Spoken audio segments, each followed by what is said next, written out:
Bonjour et bienvenue dans ce tutoriel sur Zerudi. Vous allez apprendre à découvrir l'interface, à voir comment sont assemblés les univers.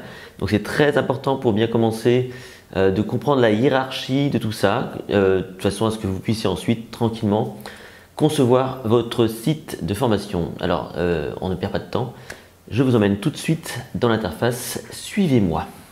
Alors je vais prendre différents exemples de sites pour commencer. Voici par exemple mon site personnel, lessecrets.com. Donc ça c'est mon interface, c'est le visuel tel que vous le voyez.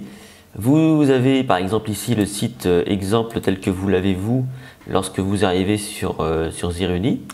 Vous avez ici le site de Eric Allard, Active Talent, qui travaille sur les talents. Vous avez ici Yves Richez, vous avez ici Franck Boisselier, donc des univers relativement différents. Ce qui veut dire que ce qu'il faut bien comprendre au départ, c'est que vous allez pouvoir évidemment obtenir le site que vous voulez en fonction de l'image que vous voulez.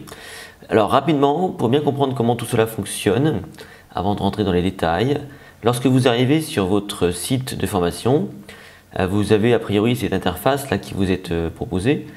Et ce que vous devez comprendre tout simplement, c'est que vous avez donc ici un moteur de recherche, d'accord, pour chercher avec des mots-clés. Vous avez ici le nom de votre site, par exemple, bon là c'est le site exemple de Zerudi. Ici, vous avez donc toutes les formations, donc en survol, on va y revenir. Ici, vous avez le nom de l'administrateur, donc ce sera votre nom. Ici, le nom de la personne connectée, donc là forcément c'est les deux mêmes parce que je suis à la fois l'administrateur et on va dire la personne connectée. Vous avez ici des liens, vous allez voir que vous allez pouvoir agencer complètement vos liens. Donc vous avez une page d'accueil telle qu'elle, voilà, ici. Alors des pages d'accueil, on peut en avoir différentes. Là c'est un peu les mêmes parce que j'ai calqué un peu les mêmes idées, quoi, tout simplement. Voilà ce que vous devez aussi bien comprendre. Ici vous avez une petite roue là, crantée. C'est là que vous allez faire apparaître votre espace administration. Donc vous allez tout à l'heure, vous allez voir tout ça. Et ce qu'il faut bien comprendre, c'est que ici c'est votre site mère, ça c'est le site mère. Là vous êtes sur le site exemple, toutes les formations. Quand vous êtes sur le nom du site, plus ici marqué toutes les formations, vous êtes sur ce qu'on appelle le site mère. Donc ce serait ici votre nom de domaine. Par exemple chez moi ici, c'est lessecrets.com. Vous ne savez pas bien voir, mais ça s'appelle lessecrets.com. Et si je clique maintenant sur une des formations, regardez ce qui se passe ici au niveau donc de l'admin.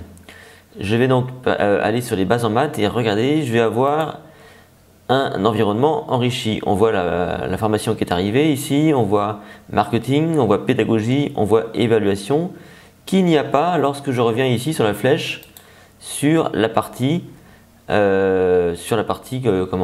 site mère. Alors si on a quand même les évaluations, mais on n'a pas le marketing ni la pédagogie. Ce qui veut dire que vous aurez un univers un peu plus enrichi sur les formations à partir duquel vous pourrez faire du marketing et de la pédagogie. Alors voilà, je vous laisse vous amuser avec tout ça dans un premier temps. Prenez le temps, vraiment quelques secondes pour cliquer, pour aller voir à quoi ça correspond, ce genre de choses. Faites ce genre de petites manipulations. Ici, la petite flèche, c'est pour revenir sur la page d'accueil du site mère. Voilà, donc essayez comme ça juste de cliquer et je vous retrouve juste après pour une seconde formation.